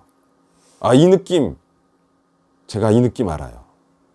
이게 몇 번 안 좋은 일이 있으면 크게 좋은 일이 생겨요. 항상 그래, 항상. 예, 우리가 흔히 말하듯이 새벽은 짙은, 여명은 짙은 어둠 이후에 뭐 이런 얘기를 하잖아요. 예, 지금 그 느낌이에요. 우리가 하나님 앞에서 죄를 행하지 않았어요. 그러면 된 거예요. 예, 그러면 된 거고, 예, 그리고 하나님께서 뭐 너무나도 당연한 거 아닙니까? 하나님께서 기뻐하시고 하나님께서 도와주시면 다 이런 것들이 슬픔이 기쁨이 될 것이고, 그죠? 하나님께서 기뻐하시지 않으면 뭐 계속 죽을 때까지 뭐 슬픈 일만 있겠죠. 뭐 그러면 우리가 우리를 뒤돌아봐야지 뭐. 우리가 그건 틀린 거지. 그렇지만 하나님께서 돕는 일이 있고 또 우리가 옳다 여기시면 또 나쁜 일 이후에 좋은 일이 있게 하실 거기 때문에 우리가 이렇게 하는 수밖에 없어요. 예. 하나님께서 심판하실 거예요. 하나님께서 판단하실 거예요. 예. 혹여 우리가 틀린 일이 있다면 이번 기회에 고쳐야 되는 거죠. 그래야 안 그래요? 그러면 되는 거죠. 뭐가? 중요한 거는 어렵고 또 좋은 일이 있고 이게 중요한 게 아니에요. 우리가 정말 하나님 앞에 올바른가 아닌가 이런 것만 신경 쓰면 돼요. 그리고 우리는 정말 열심히 하면 돼요. 우리가 우리 머리까지도 열심히 하다 보면 잘 되고 안 되고는 하나님께서 해주시는 거고, 예. 여태까지 어떤 것 같아요, 우리가? 하나님께서 우리를 어떻게 해주신 것 같아요? 예, 제가 40대 그래도 중반, 또 후반을 향해서 나아가고 있는데, 뭐 하여튼 더 크게 해주셨으면 좋았겠지만, 저는 지금 이렇게 해주신 것도 기적이라고 봐요. 예, 그것도 돈 번 지 몇 년 안 돼서, 그죠? 그죠? 예. 앞으로도 하나님께서 돈으로 도와주실지 아니면 또 신실한 자들 많이 붙여주실지 알 수 없지만 저는 하나님께서 많이 도와주셨다고 봐요. 예. 지금도 사실 저는 위기라고 보진 않습니다. 예. 왜냐하면 우리 가운데 죄악이 없기 때문에 그래요. 예. 죄악이 있으면 위기지만 그게 아니기 때문에 예. 충분히 이건 기회가 될 수 있다. 예. 이렇게 저는 생각하고 있어요. 예. 기도하고 마치겠습니다. 예. 거룩하고 또 위대하신 하나님, 우리가 그 어떤 것도 행하실 수 있는 하나님 앞에 반드시 끝까지 올바른 자로 살아서 하나님께서 기뻐하시며 또 하나님께서 도우시는 그런 행복과 또 하나님의 영광이 넘치는 그런 공동체가 되길 원하며 예수님의 이름으로 기도했습니다. 아멘.